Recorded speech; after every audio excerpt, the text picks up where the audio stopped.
want to thank Nordblom for hosting us today at their beautiful space. We're all going to get a chance to take, can you hear me, by the way? Okay, too loud? Okay. So we're going to get a chance to take a look at this beautiful space. This conversation is really the changing workplace and looking at how and why the workplace is changing and looking at it through the lens of this project as well too. So thank you to Nordblom for hosting us here today. For those of you who don't know the Middlesex 3 Coalition, we are a regional economic development organization. Our role is to bring the public and the private sector together to improve economic development, to make this an even better place to do business. This could mean working with Julie Quinn on our shuttle programs. It could be working with UMass Lowell, Northeastern, I'm looking for you guys, thank you. Middlesex Community College, trying to collaborate on workforce training programs. It could be working with the municipalities with infrastructure and housing and permitting.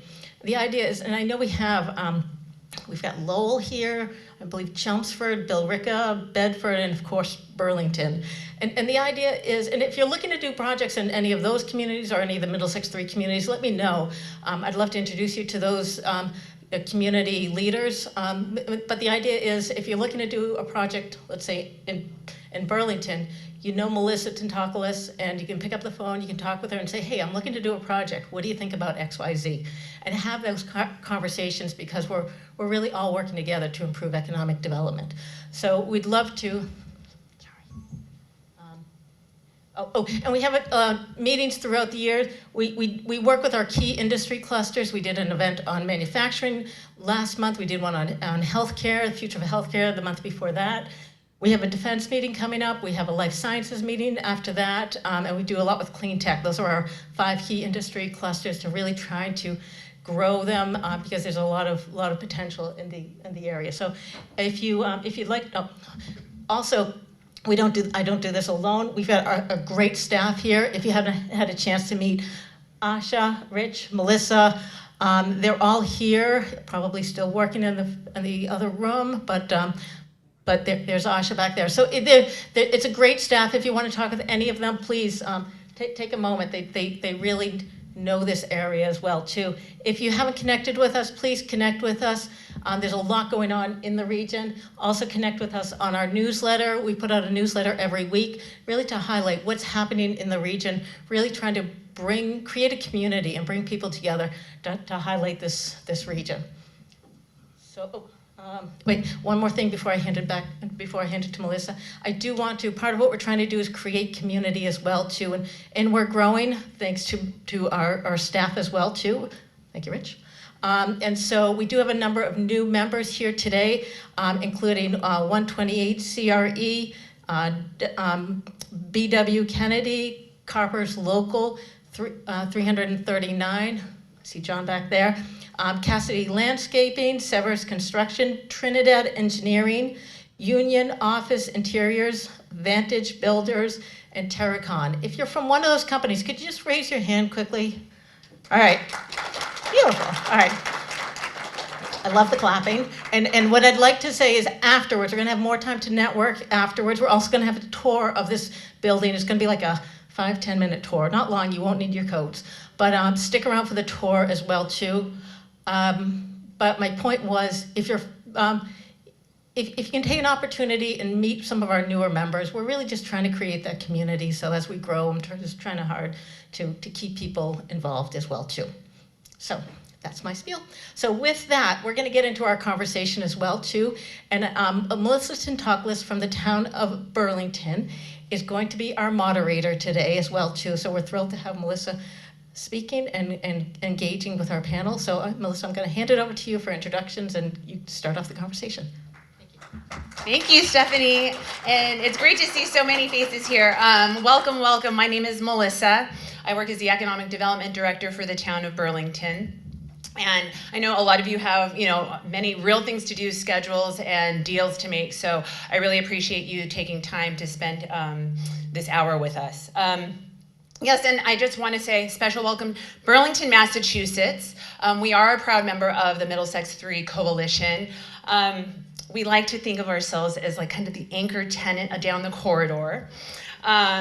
We have a mix of housing. We have institutions like Leahy Medical Hospital, or Leahy Hospital and Medical Center. We have Northeastern, a research institution here. We have the Broad Institute right here on this campus in Blue Sky Drive. And that's really part of our ecosystem. Okay, that's part of our ecosystem, but we also have a really heavy volume of visitors, and I don't know if many of you know that, but we have about 8 million visitors annually to Burlington. And that's really reported through the mall. The 8 million visitors are reported through the mall, but we also have about 1,000 hotel rooms. And so it really makes Burlington a great place for this conversation, a future of work. It's because where retail, hospitality, education, and everyday life really collides here in Burlington. I'm going to use some notes here real quick, but I want to just say, it used to be, right, that we would take this badge, we put it on, we see someone, we go to work, or maybe we swipe it and we're at work, we're at our workplace, and we're interacting with some of our colleagues. Well, that's not happening anymore, nor not as much, I should say, because why? We have a lot of competition out there. If you read some of the literature, you know, you're competing with the couch. So there's the remote options. There are also a lot of office options, as we know. So it becomes very important that we are remaining not just competitive, but understanding the value of what attracts people here to the office. And, you know, for me, the lens that I'm thinking about in 2026 is informed by conversations like this with, you know, what we have today and the panelists that we have today. It's very exciting because not only are we in a real life case study here at Blue Sky Drive, we are very lucky to have Crosby Nordblom, who is the owner and gives us an owner perspective. We have Matt from the broker perspective, and then we have the project team, and they'll all shortly introduce themselves and share a little bit about the history of this campus and their role with this project. But it's also interesting to know, I was in a conversation with Crew Boston, and Crew Boston's a real estate group with women, and they had JLL, a woman who is a work strategist. She studies patterns and stuff about Fortune 500 companies, and they are noting, in fact, that there has been an uptick in attendance in office. In fact, you know, July 2025 was maybe the highest it's been since the pandemic in terms of utilization of the office.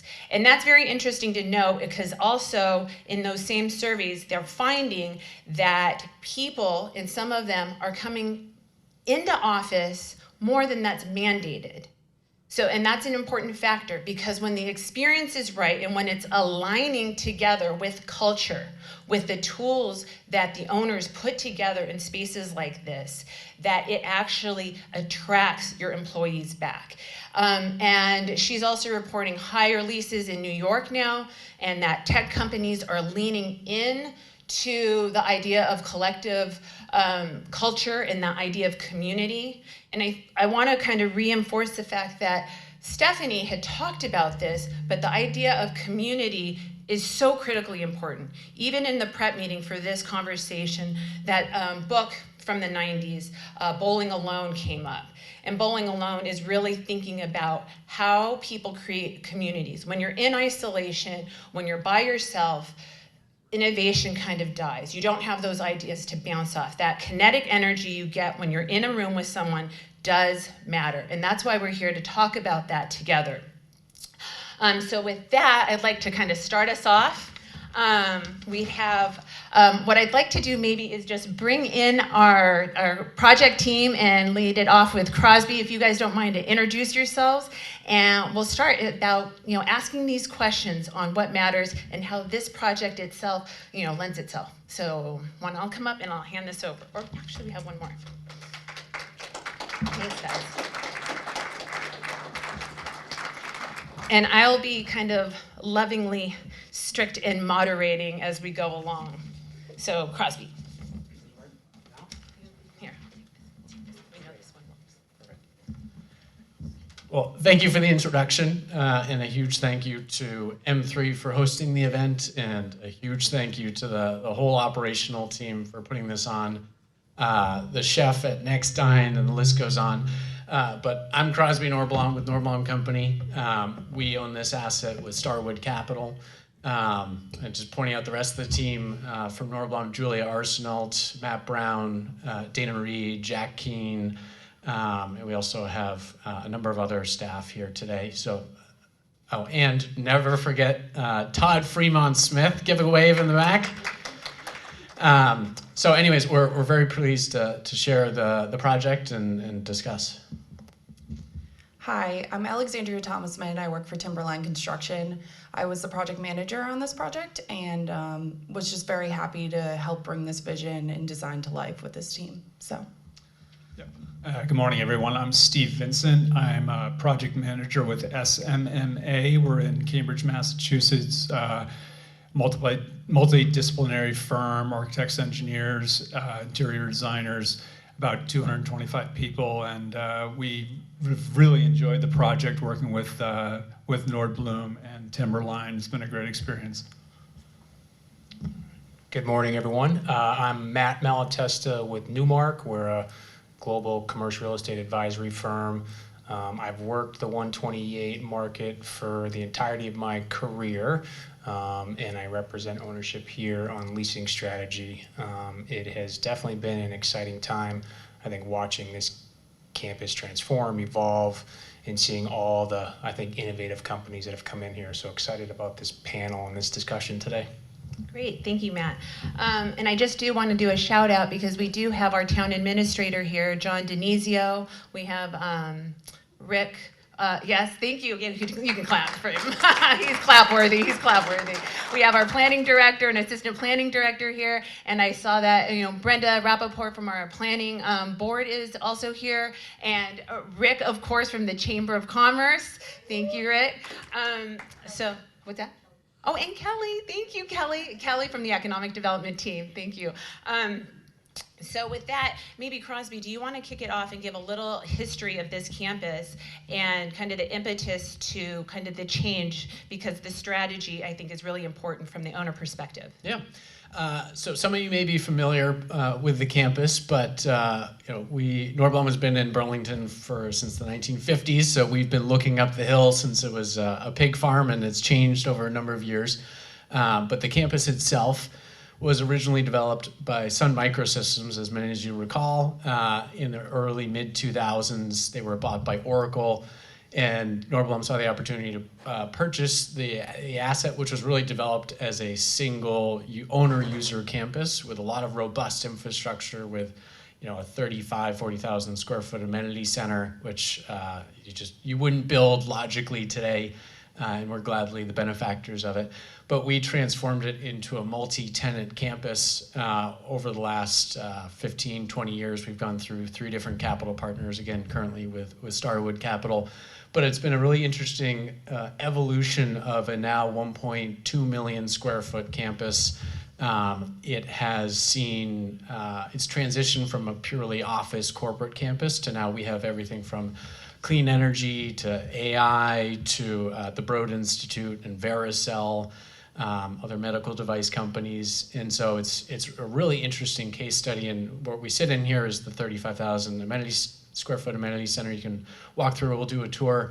But where we ended up in the last handful of years was it was a dated interior. It was, there were a lot of places to sit at the end of the day, but it wasn't really active and it wasn't engaging for people. So it was a really reimagination of what the future of the campus wanted to be. And so here we are today. Yeah, that's a good point. I mean, it sounds like an experience-driven kind of an amenity. And how did you come up with that? Yeah, and I'll let the rest of the team jump in, but it's, to me, the most important thing about the project is it's a people-centric project, that you can build these beautiful spaces, but they are just only that if they're not filled with these people. So it is really focused on, the base of it is a beautiful space, but it is really the activation. We now have a full-time concierge person on site and is doing active programming. We're bringing the tenants into the fold, having them host events. So it's really about the programming in these beautiful spaces and the activation of these spaces with people. So. Yeah. Steve, do you want to add to that as a designer? Sure. I think for us it was important to, when we were first thinking about the project, it was to think, how do we create a kind of a third space for folks? Like you can work from home, and that might be nice. It might be a little sloppy. You might be in your office, and that could be pretty nice. It could be just a white box. We wanted to create a space that was very relaxing and felt very comfortable for people, and a place where people could kind of mingle. So the intent was to create a kind of a diversity of spaces where you have kind of a large open space where it could be much more social, and we all know the benefits of social interaction with each other and the health benefits for that. You could also have a very quiet space or an intimate space, say by the fireplace there, or the little huddle rooms. We created a kind of a little cafe area with some different finishes, make it feel a little more intimate. So a variety of spaces that allow for different work styles and different times throughout the day where you could enjoy that. That's awesome, Steve. Thank you. I also wanted to, as we're thinking of this as a real life example, kind of proof of concept, maybe turn to our kind of broker lens and hearing that, for those reasons, it sounds like, experience, amenities, space, variety of places to work. How does that kind of align with what you're hearing kind of in the market from your tenants? And then how does kind of a place like this really, does this kind of seal the deal? Or what are we hearing more? Matt? Yeah, sure. Yeah, I think it's a great question. I think if you kind of look back, the last 5-10 years in terms of how the workspace was used, I think we went through this period of time, pre-pandemic, where it was all about max efficiency and getting as many people into a space as possible, and all about attendance. We went through kind of remote isolation, and then I think now, as we look forward, the best and brightest companies, I think the workspace is all about connection and culture and how you design that within your space. So I think as we look at that, and as we, as advisors for the campus, working with Nordblom, try to attract those companies, it's all about the experience. So, I think this amenity center speaks to that trend. It's a hospitality type vibe. I think we're trying to treat tenants and prospects more like hotel guests here.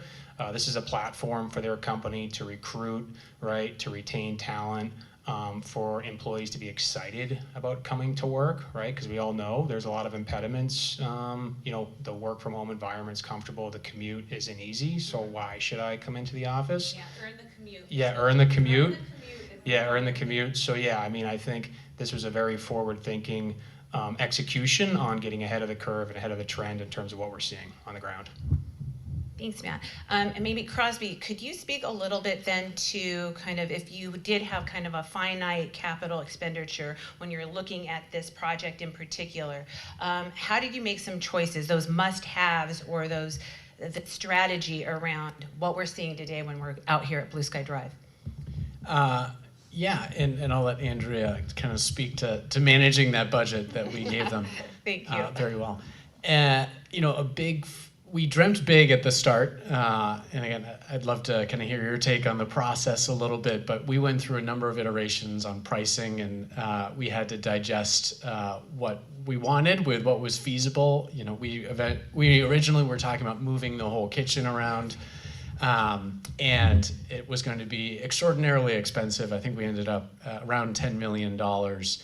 And a lot of what you see was a facelift, in that it was a lot of expensive end finishes. We did recreate, we pulled up the fitness center that Oracle originally installed was a few buildings down the campus, which it just puts the energy of that out of reach. And so Focus was pulling all that energy in. And so we did elect to pull that fitness center into the main amenity center here. But it was a real process of, we can't deliver halfway on what we're trying to achieve. And so it was a little more led by what is the the necessary baseline scope that we have to deliver the experience that we want, and then how do we justify those numbers at the end of the day. But again, I'd love to hear your take on how the sausage got made.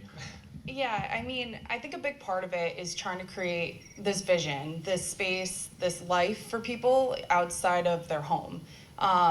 So it took a lot of work in between SMMA, ourselves, Timberline, and also Nordblom, just to kind of create that idea without the cost impact of that.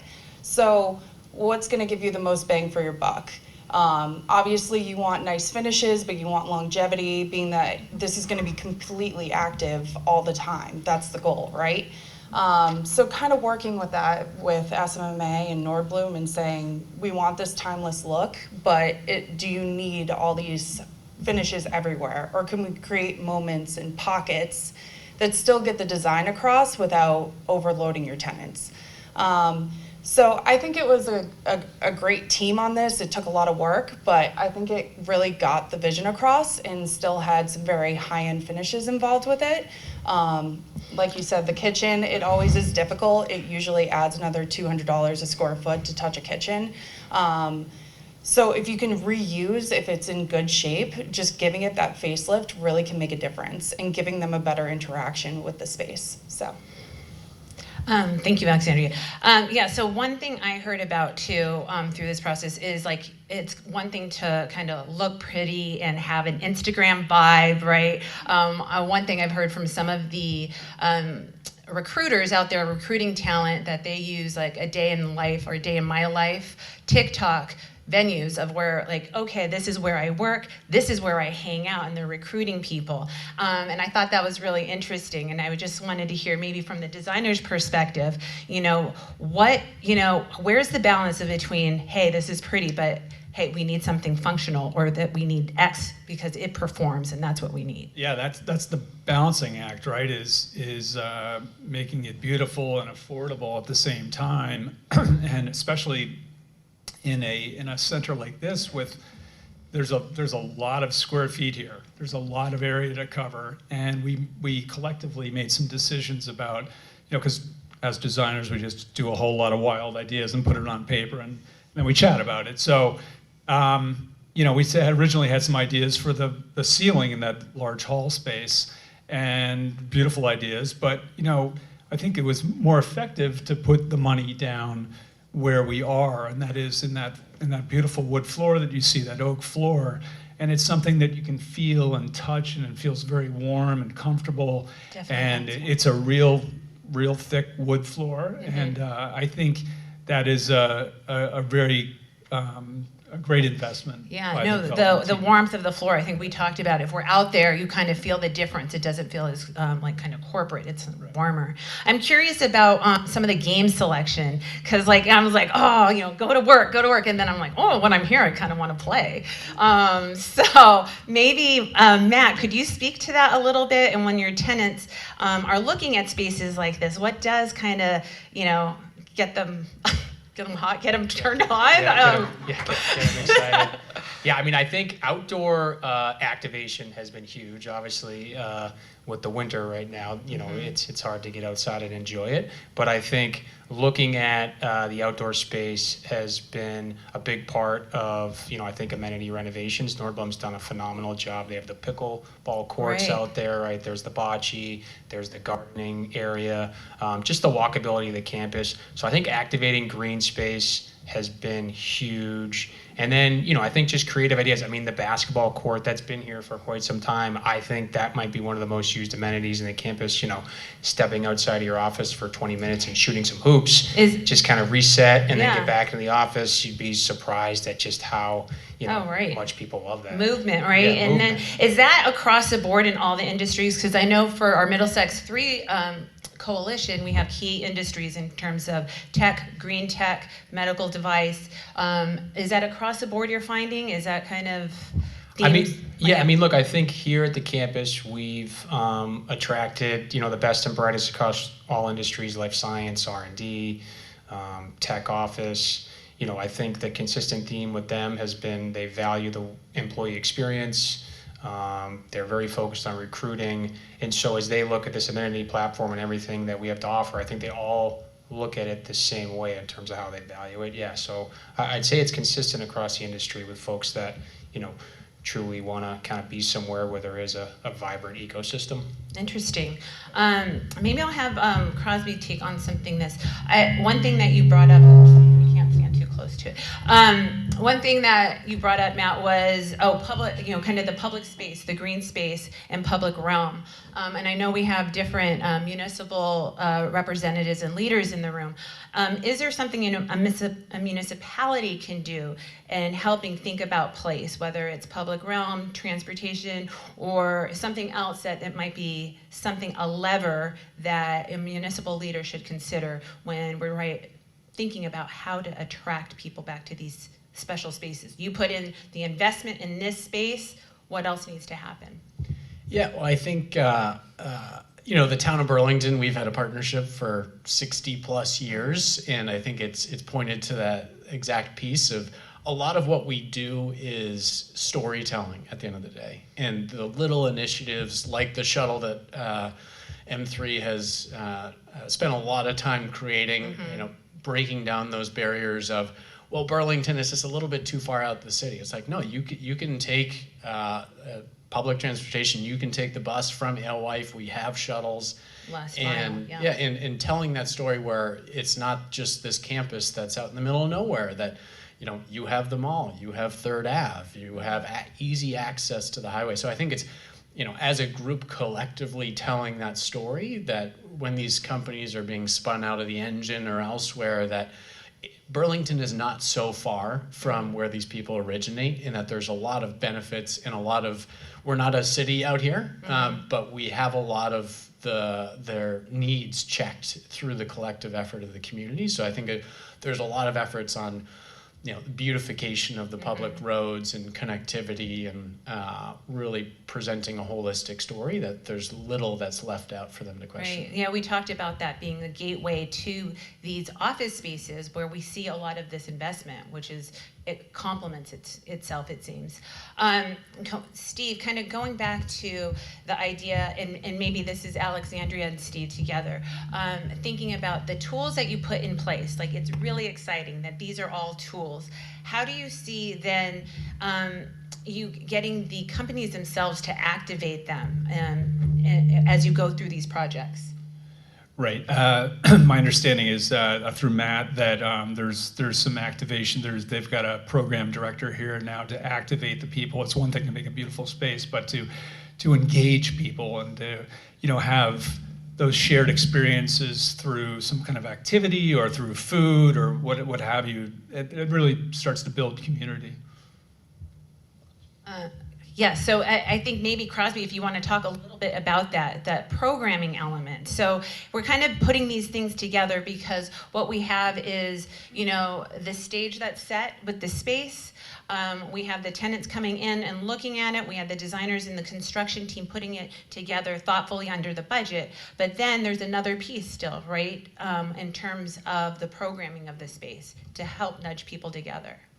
Yeah, and I think there's it's a big emphasis on the community piece, that we fully recognize that having free scones out every day isn't going to get people to work, right? They need to feel a real connection to the community, and it's a partnership at the end of the day, that if you have a tenant that is not investing in their company culture, that the space can only do so much for them. So it's really partnering with these tenants. What do you guys want to see? What do your tenants want to see? And it's reducing a lot of the barriers to creating events and creating activation, and working with our food cuisine partner Nextine, putting together easily accessible programming for them. It's like, here's 6 options if you want to host an after hours event for your employees for 12, 24, 50 people. Here are 6 options that you just choose from, and you just make one phone call. And that's excellent. That programming is put in place, and it's engaging them to say, to the Broad Institute, what's going on in your business? Would you like to host a industry event in the conference center and open it up to all the tenants? Or, hey, InCycle, you're recycling heavy metals. That's really interesting. Can you take us through the 101 of heavy metals and how it plays into our economy. So there's a lot of interesting thing that's going on between all of our different companies and our silos, and there's a lot of interest to participate in those things. Right. It seems almost like you need like a wedding planner or mixer to get them going, right? Yep. And so again, we've brought on a full-time program kind of director concierge to really push all that programming. So on a weekly, daily basis, there are things going on. There's things of interest. They're putting out puzzles, having a puzzle competition as it looks pretty big. I don't know if I can do it, but there's a lot of little moments for people to engage with the campus and other people in their office. Yeah, I want to pick up on something you said about making it easy, because another theme that I heard around, bringing people back, you're making that easier for them to connect. But the term I've heard is frictionless. You want less friction. And okay, Alexandrea, you're nodding. Do you hear where I'm going with this? Yeah, I feel like a lot of space today is not only about making it easy for the tenants, but also for their employees. So adding benefits for such things, whether it's a gym or say, unlike Nordblom, you don't have a cafe here, then getting catering weekly, or just having those events to kind of give them a break from work and still be at work and create those relationships there, I think is just causing a huge shift in the market. Yeah, I mean, I think it's from facilitating those connections to, is it easy to plug in my laptop? Do I have the AV? So those things that are the functional components that maybe not as pretty a picture, but make it easy so that when you do, when this space is competing with the couch, it's not a hassle. We do not want hassles. We want a frictionless, come back to the office, it's easy, and that's what's attracting me. Yes? So we have a saying in the office that we try to avoid wet towel moments. Oh, okay. And so Wet towel? Wet towel moments. Okay, what's a wet towel? We have a new fitness center, and everyone knows that feeling that if you have to bring a towel to the office and you exercise and you shower and you stick that wet towel in your bag and it's waiting for you at the end of the day, that's not a good experience. So we have towel service here, right? It's those little things that, it's not just for the CEOs, it's for the people that occupy these spaces. And, we've contracted with a car detailing service. It's like, do you want to spend 2 hours coordinating, waiting for your car to get detailed? No, you just make a phone call and they detail your car while you're at work and then you drive away. So how do we make people's lives easier and avoid those wet towel I love moments? that. I mean, I think maybe a laundry person at my house. Then I would come to work if it got all done. But no, I think that makes a lot of sense. Like you're we're doing the everyday life, and when you're coming to work, you want those, those thoughtful touches. And I think that's what gives, the Nordblom team a competitive advantage. They're thoughtfully stepping through everyday life of the office experience and trying to make it frictionless. In terms of Matt, the other things that you're seeing kind of regionally on this, are those being picked up everywhere, or is it that's what is a differentiator? Yeah, no, I think it's a consistent theme of convenience that we're seeing, with all the major employers. I think what they're trying to do is shift the mindset from on the employee side to saying I have to be here to I want to be here. I think that's really the biggest impediment in the market, just getting the employee to feel like I want to be here. So from the owner's side, it's all those details that Crosby just talked about, whether it's car detailing, whether it's towel service, whether it's an elevated food experience, that makes the difference. And I think for the occupiers themselves, what details can they be paying attention to inside their own space to just make their employees get excited about being there, whether that's hosting events, the way they design the space. Again, I think it's consistent across all industries in terms of we need people back. How do we get them back and get them excited? Get them excited. Yeah. So, maybe I'll turn this over a little bit to the audience because I'd love to hear some of your questions. We got a couple questions that we tried to tease out a little bit, but if there are any myths that you want to bust, you kind of use this panel to, ask some of your questions. What's really happening out there? I don't have a question. I'm going to run the microphone to whoever. Okay. As you're thinking about it. Oh, yeah. Quick question for you. I'm just curious. What was the impetus of changing the campus name from Network Drive to Blue Sky Drive? I think that's probably best embodied in the former build-out. I don't think we have any photos up here today, but the aesthetic was very .com, tech boom, bright colors, hanging glass orbs that you can sit in. So it had served its purpose, and getting away from kind of that technology boom, and it goes much further from being a technology office-driven campus to everyone can relate to a blue sky. And as we kind of hinted at the beginning, there are a lot of different industries that are here. So it's a bit of a re-emergence, re-blossoming of the campus into a different form. I think it was a great idea. I mean, it definitely has a better ring to it, and it's a warmer, like you said, name, so good choice. So the PDD is still Network Drive, but we've moved on. That's the inside planner job. Yes, that. On record, the zoning is still Network Drive. That's what's kind of funny for us at Burlington. But yeah, no, Blue Sky Drive, I think it does evoke not only clean tech, it evokes something that you're kind of aspiring to, and that's also, I think, what, not just a brand alone, but it does cultivate and curate, a certain kind of tenant mix, so that you have Broad, you have people who are altruistic. We have folks that are in clean tech here working on harvesting, metals, so it's recycling, it's clean tech. I think that's, part of, what you're creating here with this, right? So in terms of the audience, yes, we have one more up there. Yeah, real quick question. So from initial concept, from ownership to this point, what was the overall timeline that you guys set out? Like, did this get set in motion 8 months ago, 10 months ago, 2 years ago? I would say it was about 2 years ago. So the concept started probably about 2 years ago. The design team was involved. We were probably brought in, I would say, like 16, 18 months ago.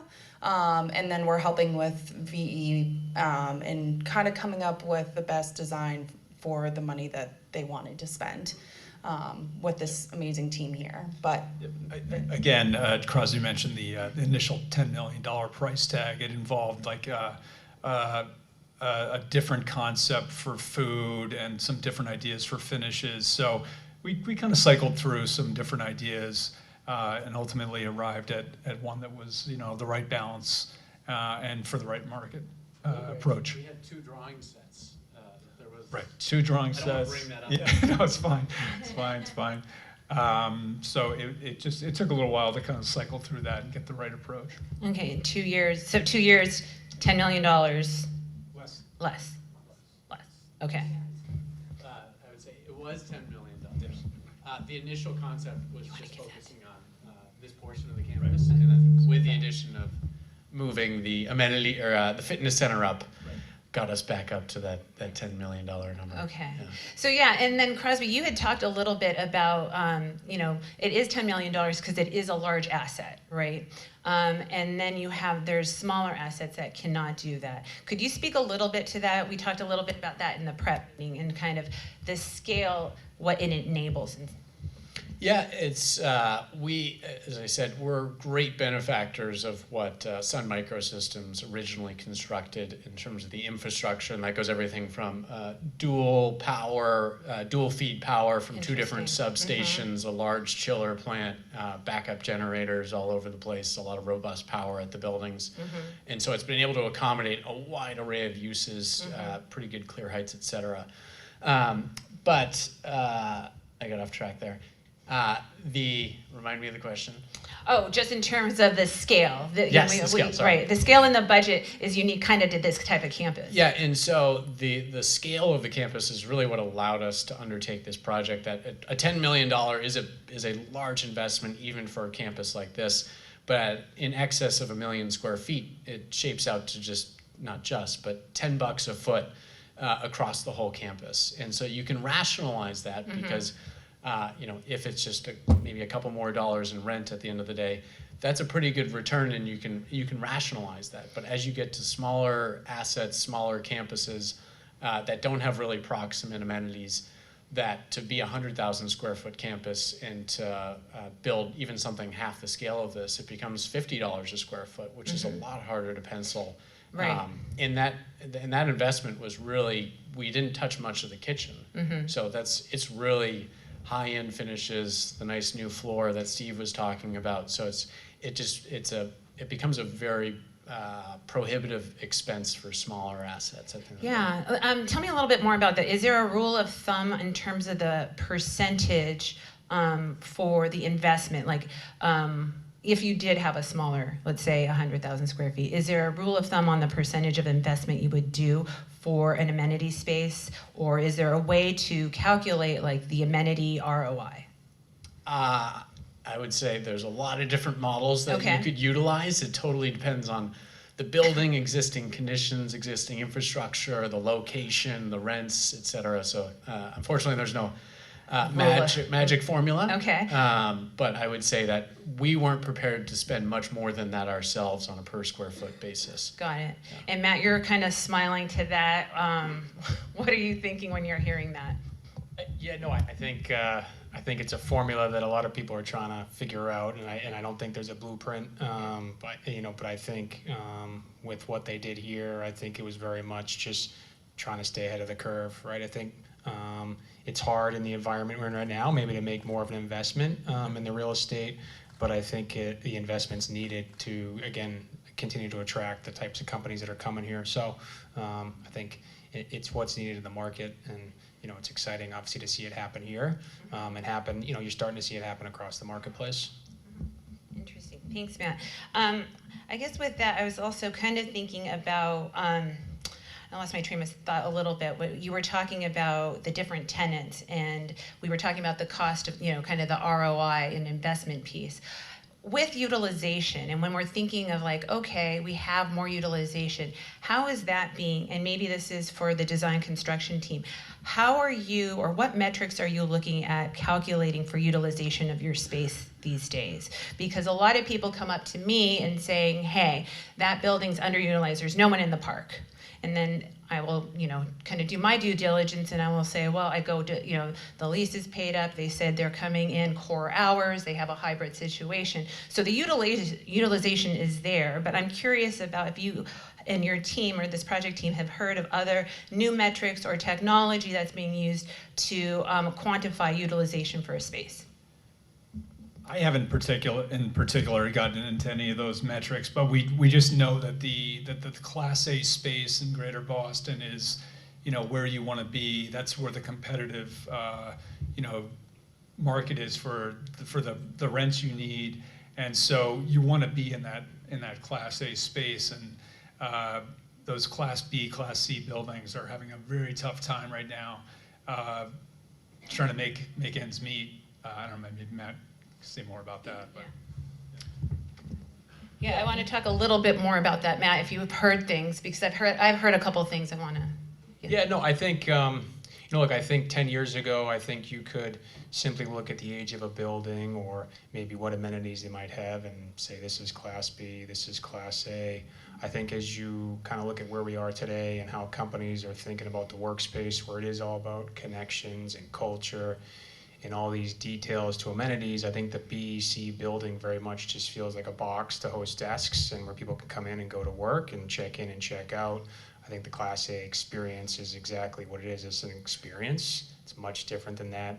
It's something that you're drawn to. You want to be here, whether it's the amenities or your space itself. So I think with that trend, the BEC buildings, you can drive up and down 128, have really struggled. Some of them are now being positioned into something else that could be residential, right? Some other higher and best use. But I think there is a dramatic flight to quality that we're seeing, whether it's here in 128 or in downtown Boston, with employers as far as the type of space they're seeking. Yeah, that makes the competition really tough, right? Yep. I mean, and that's why the investment's happening. I also heard, and I read about this, and I was curious if anyone's heard about this.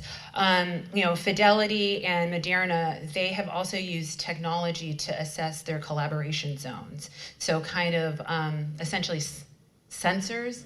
It's probably, there's a better word for that, but how a physical layout is being used and occupied. I don't know if anyone has heard a little bit more about that.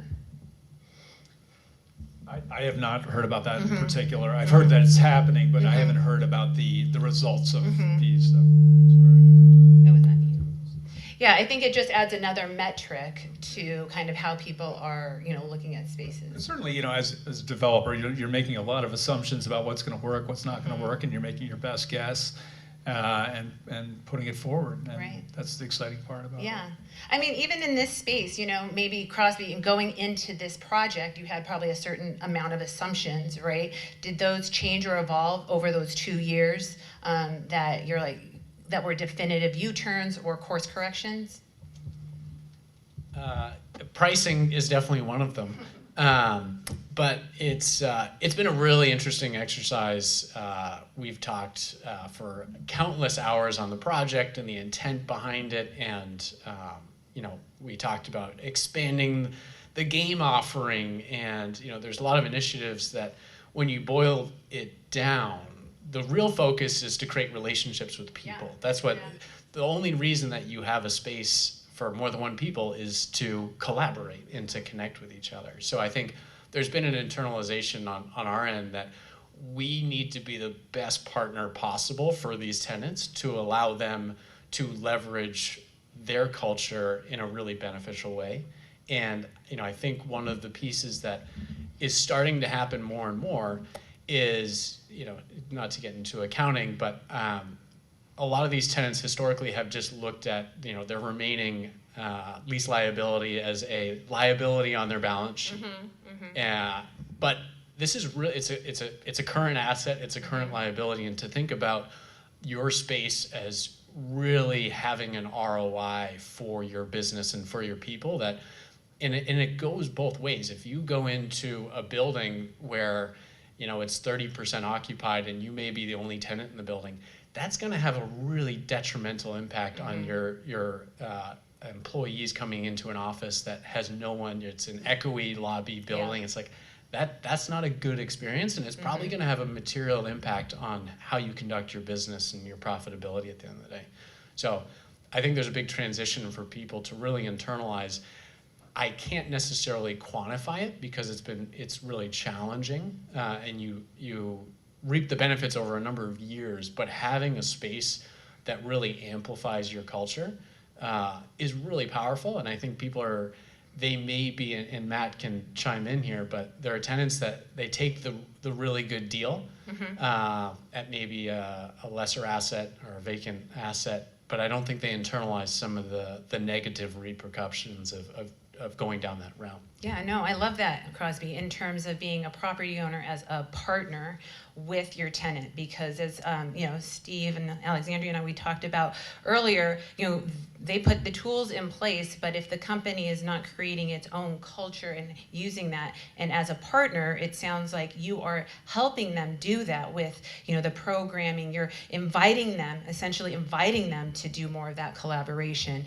And I know, Julia and I were talking a little bit too, who's on the Nordblom team, how important that is to this concept of community.